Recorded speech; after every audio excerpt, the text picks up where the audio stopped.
right, I have finished weaving my runner or bath mat or whatever I'm going to use it for. And before I take it completely off the loom, I wanted to talk through a couple of useful tidbits of information. First, the weaving of this mat took at most 4 hours. And for those of you keeping score at home, 4 hours was about the amount of time it took for me to thread every heddle on these 8 shafts. That means I spent more time warping my loom than I did actually weaving the project. And that is not surprising. I am not the fastest warper. But here's a couple of things I could have done to spend more time weaving and less time warping. And one of the biggest of them would have been to double the length of my warp chain so that I could weave more than one project on this same warp. So for instance, if I had opted to make a 6-yard warp instead of a 3-yard warp, I could have woven 2 of these mats without having to rewarp the loom. Another thing I could do, and this is one of the reasons I wanted to show you. So when I finished weaving this project, I wove about 10 picks for the hem, and then I used some scrap yarn, just like I did for the header at the beginning of the project, and wove a couple more rows. Then I just cut everything off and tied loose knots in here so that I don't have the weft coming out. All these warp ends that I spent so much time laboriously putting on my loom, I could, if I so chose, make new warp chains, either in the same colors or in completely different colors, and I could tie each warp end old warp end to a new warp end with what's called a weaver's knot.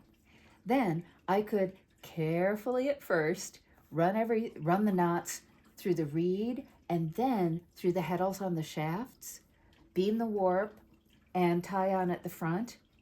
And that would take maybe 2 hours. This is what I actually did with my red rep table runner that I made for my friend. I wove one for her first, sent it to her so she could check the colors, and when I got the okay that the colors were great, I made a new longer warp chain that would be long enough for the runner she actually wanted, and I tied each of the warp ends, old warp ends, to a new warp end. Saved me hours of time. So planning ahead before you get started even making the warp chains on a project can save you so much energy and aggravation. This is why, for instance, when I'm weaving something like kitchen towels, I don't plan for one towel, I plan for a series of them. And I might wind 6-yard warp chains so that I can make 5 or 6 kitchen towels on the same warp. And that doesn't mean they all have to be the same. On different types of projects, I could choose to change the treadling or to change the weft colors, but it's still all on the same warp, and that's cool. If I wanted to add fringe in between each towel or each mat or whatever, I would allow, let's say, 4 inches for 2 inches of fringe on each towel.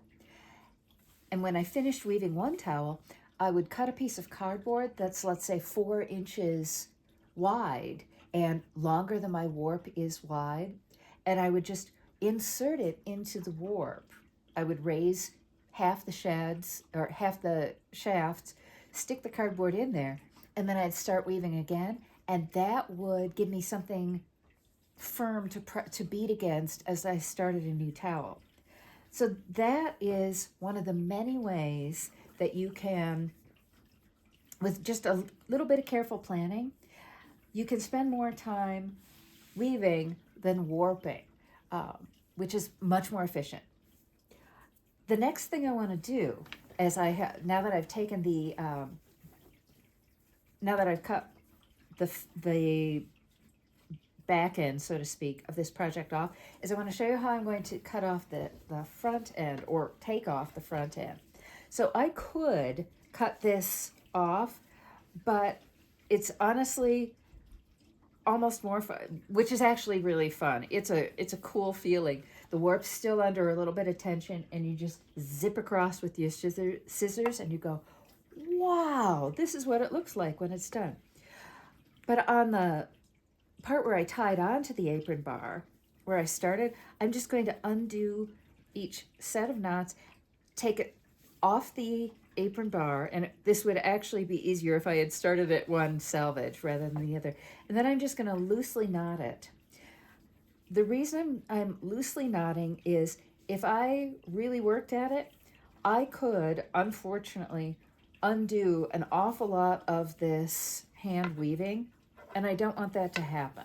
So I am, and I'll show you this. I could slide this scrap yarn from the header around until it slid completely out of the warp ends, and that would be bad. So instead, these little knots are going to save me. So once I finish taking this end of the weaving off the front apron bar, I will go over to my trusty sewing machine, set up a zigzag stitch, a fairly short zigzag stitch, because I want all my weaving to stay intact. And at the place where my header yarn, this white yarn, ends and my hem begins, I will just zigzag stitch right down this line. It's really easy to see, so I won't make any mistakes. I'll zigzag down it, and then I'll zigzag down it again, and then I will just cut off this whole end. The same thing will happen here. I used a different scrap color from my actual project weft, and I'll just follow the line down, zigzag it, and then trim all this off, so all the knots will come off. And at that point, I will be ready to hem this project once I decide which side I like better. Honestly, that's going to be a tough call, because the side where the blues are the darker blues are acting as the accent color is really cool. But I think I like the side where the darker blues are the base and these brighter colors are the accents. But I'll think about it. I also then need to trim up some of the little ends, and this blue end came from a broken warp thread that I noticed at the very end of the project. I'll show you a quick fix that is in some ways better than just cutting it off, and where I finished off using my heavy warp, my heavy weft. Now that the project is not under tension, I'm just going to take these snips. I love these snips because you don't have a big fat scissors blade in your way and you can see what you're doing more easily. I just trim very close to the top edge, and then I take a tapestry needle or T-pin and just work my warp ends over those cut ends, and that's done. But I want to do a more close check for any mistakes in the weaving, and I need to make a decision. Something happened. I don't know how it happened. I don't know why it happened.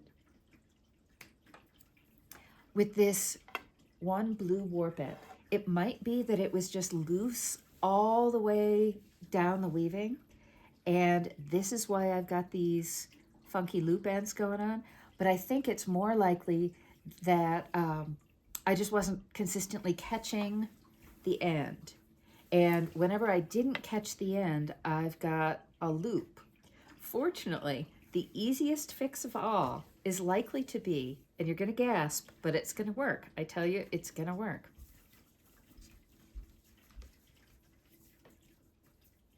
When both ends are free of the loom, I just locate this warp end in the bundle, and watch this. I just pull it completely out of the weaving. Problem solved. No more, oh, except that I tied it in a knot at this end too.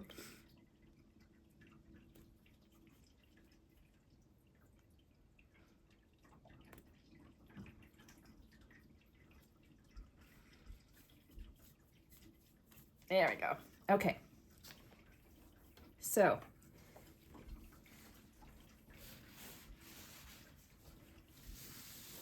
this problem is now solved just by removing one bad, unhappy warp end.